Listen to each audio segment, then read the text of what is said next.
If you want another reason to hate the United States government, keep watching this video. The science behind nuclear weapons yields terrifying results, and America is the only country to use their nukes against another country during wartime, so far. But these weapons must be studied before they're used, and there's one location that has suffered more than any other place on Earth from nuclear testing. That place is Bikini Atoll. Bikini Atoll is a coral reef in the Marshall Islands, located near the Federated States of Micronesia in the Pacific Ocean. That's about halfway between the Hawaiian Islands and the Philippines, and it consists of about 23 islands. In 1946, Bikini Island, not named for the bathing suit but rather from the Marshallese language which translates to surface of coconuts, had just under 200 natives living there along with thousands of species of marine and bird life.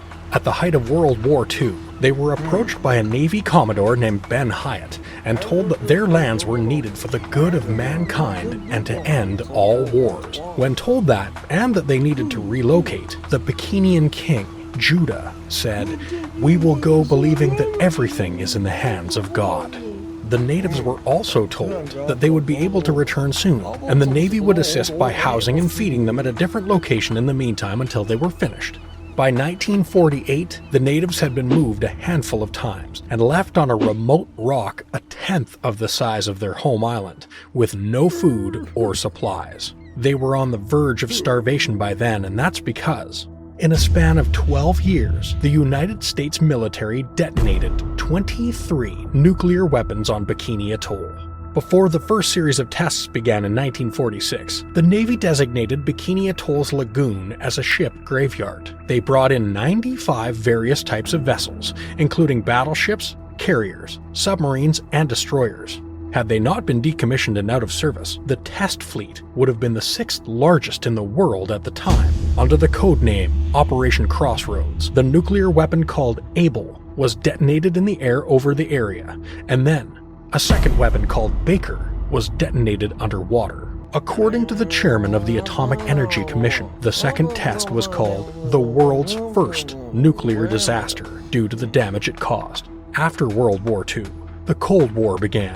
Another round of testing happened in 1954, including Operation Castle Bravo, where the military developed and tested a new design of a dry-fuel thermonuclear bomb. In one experiment, scientists miscalculated, and instead of the 6 megaton explosion they expected, the nuclear blast was around 15 megatons, roughly 1,000 times more powerful than either of the atomic bombs dropped on Japan.